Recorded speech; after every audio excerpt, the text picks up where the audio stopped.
বর্তমান সময়ে মোবাইলে আসক্ত হয়ে পড়েছে যুব সমাজ। তাদের ক্রীড়া সংস্কৃতির প্রতি মনোযোগ ফিরিয়ে আনতে ফুটবল টুর্নামেন্টের আয়োজন করা হয়েছিল।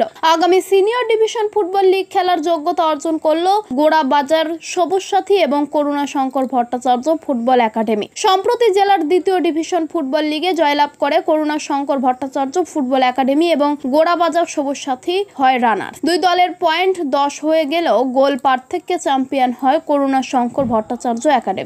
অর্থাৎ আগামী মৌসুমে সিনিয়র ডিভিশন ফুটবল লিগে খেলতে চলেছে এই দুই দল। নিয়ম অনুযায়ী সেকেন্ড ডিভিশন থেকে খেলা শুরু করে প্রথমবারই এই দল ফার্স্ট ডিভিশনে খেলার যোগ্যতা অর্জন করে নেয়। Game secretary Rabiul Anwar, team ম্যানেজমেন্টের দায়িত্বপ্রাপ্ত শুভঙ্কর বোস, সুকু, কোচ গোবিন্দ পাল, লালু, সোমনাথ পাল, তপন বোস, পার্থ বণিক, ক্লাব সংস্থার চেয়ারম্যান রেবা বিবি, কোষাধ্যক্ষ সম্রাট রশিদ, রোশন আলম, টুকটুক গোবিন্দবাবু, দলের খেলোয়াড়গণ সহ এমডিএস এর জেনারেল সেক্রেটারি বিশ্বজিৎ ভাদুরী সহ গভর্নিং বডির সদস্যগণ থেকে শুরু করে খেলার সাথে যুক্ত সকলের প্রতি কৃতজ্ঞতা প্রকাশ করেন গোড়াবাজার সবুজ সাথীর কর্ণধার ডক্টর মোহনলাল রশিদ।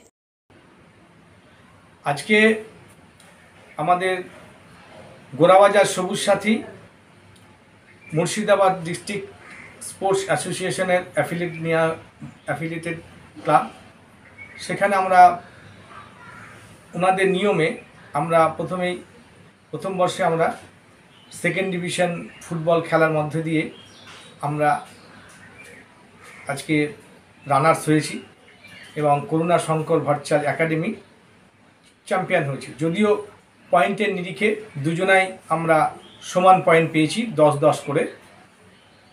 আর আমরা গোড়াবাজার সবুজ সাথী বিভিন্ন 2 দশকের উপরে বিভিন্ন সামাজিক কাজকর্মের সঙ্গে এবং মানব সেবা থেকে আরম্ভ করে জনসেবামূলক কাজের সঙ্গে এই সংস্থা বরাবর মানুষের পাশে থাকেন এবং থেকে আসছে। সেখানে আমরা মাঠমুখী একটা পরিবেশ তৈরি করতে চেয়েছিলাম। সেখানে যেহেতু এই যুগে অনেকে মোবাইল নিয়ে মোবাইলের উপরে যে গেম, মোবাইলের উপরে খেলাধুলা, শরীরচর্চাটা অনেকে হারিয়ে ফেলেছে এবং যে দৈহিক যে পরিশ্রম, সেই পরিশ্রমের জন্য মাঠমুখী করা একটা আমরা প্রয়াস, সেই অর্থে গোড়াবাজার সবুজ সাথী আমাদের মুর্শিদাবাদ ক্রীড়া সংস্থার সঙ্গে যুক্ত হয়ে আমরা অংশগ্রহণ করেছিলাম। তো সেখানে আমরা প্রথম বর্ষে আমরা জিতে গেছি, যদিও সেখানে আমরা ফার্স্ট ডিভিশন খেলার সুযোগ পেয়েছি। সেখানে আমাদেরকে সহযোগিতা আমরা এখানে সকলের পেয়েছিলাম সেই খেলায়। সেখানে আমরা এখানে দায়িত্ব দিয়েছিলাম আমরা গেম সেক্রেটারি হিসাবে রবিউল আনোয়ারকে, এবং ফুটবলের যে খেলার যে আমাদের যে পরিবেশটাকে এবং প্লেয়ারদের সংগ্রহ করা থেকে আরম্ভ করে যে ম্যানেজমেন্টের দায়িত্ব দেওয়া হয়েছিল শুভঙ্কর বোস সুকুকে, কোচ হিসাবে ছিল সোমনাথ মণ্ডল, আমাদের গোবিন্দ পাল মানে যাকে লালু হিসাবে আমরা পরিচিত, লালু ছিল। তারপরে আমাদের তপন বোস যার মানে মনিদা। তারপরে আমাদের এখানটায় অনেকে এসেছিলেন, পার্থ বণিক থেকে আরম্ভ করে কোষাধ্যক্ষ সম্রাট রশিদ এবং আমাদের গোবিন্দ পাল, গোবিন্দ মণ্ডল, ওরা সবাই ছিল। তারপরে আমাদের চেয়ারম্যান রেবা বিবি এখানে, এবং প্রত্যেকটা প্লেয়ারকে আমার যারা গোড়াবাজার সবুজ সাথীর যারা খেলাধুলা করেছে, আমার যারা এই ইয়ারে, তাদেরকে আমার অন্তঃস্থল থেকে তাদেরকে আমার চিরকৃতজ্ঞ জানাই তাদেরকে। এবং তার সাথে মুর্শিদাবাদ জেলা ক্রীড়া সংস্থার সাধারণ সম্পাদক বিশ্বজিৎ ভাদুরী সহ ওনার যে গভর্নিং বডির যে সকল সদস্য এবং যারা পদাধিকারী আছেন, তাদের যে ম্যানেজমেন্টের দায়িত্ব দেওয়া হয়েছিল শুভঙ্কর বোস সুকুকে, কোচ হিসাবে ছিল সোমনাথ মণ্ডল, আমাদের গোবিন্দ পাল মানে যাকে লালু হিসাবে আমরা পরিচিত, লালু ছিল। তারপরে আমাদের তপন বোস যার মানে মনিদা।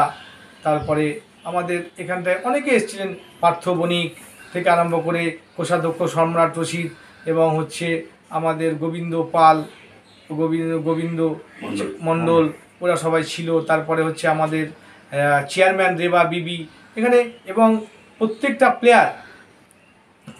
প্লেয়ারকে আমার যারা গোড়াবাজার সবুজ সাথীর যারা খেলাধুলা করেছে, আমার যারা এই ইয়ারে, তাদেরকে আমার অন্তঃস্থল থেকে তাদেরকে আমার চিরকৃতজ্ঞ জানাই তাদেরকে। এবং তার সাথে মুর্শিদাবাদ জেলা ক্রীড়া সংস্থার সাধারণ সম্পাদক বিশ্বজিৎ ভাদুরী সহ ওনার যে গভর্নিং বডির যে সকল সদস্য এবং যারা পদাধিকারী আছেন তাদের সকলকে আমার অন্তঃস্থল থেকে কৃতজ্ঞতা জানাই, এবং আমাদেরকে যারা সাপোর্ট করেছেন আমাদের এই খেলার এতে এবং যারা করেননি তাদেরকেও আমার শুভেচ্ছা রইল। এবং আগামী দিনে আমরা শুধু ফুটবল নয়, আমাদের আমরা যেমন ফুটবলের সাথে সাথে আমরা ক্রিকেট এবং আমরা ভলিবল, তারপরে আমাদের অ্যাথলেটিক্স, বিভিন্ন আমরা খেলার যে আমাদের যে ক্রীড়া সংস্থা, মুর্শিদাবাদ জেলা ক্রীড়া সংস্থার যে ইভেন্টগুলো আছে সেগুলোর সঙ্গে আমরা যতটা পারবো আমরা সেই সব এটা আমরা এগুলো পার্টিসিপেট করব। তা আমরা আগামী দিনে আমরা একটা নিতে চাচ্ছি, এবং সকলকে আমাদের তরফ থেকে, আমার ক্লাবের তরফ থেকে, আমার ব্যক্তিগত আমি তাদেরকে শুভেচ্ছা জানাই এবং তারা সবাই ভালো থাকবেন, এই কথা বলে আমার বক্তব্য শেষ করলাম। মুর্শিদাবাদ থেকে জয়দুল শেখের রিপোর্ট, NBTV।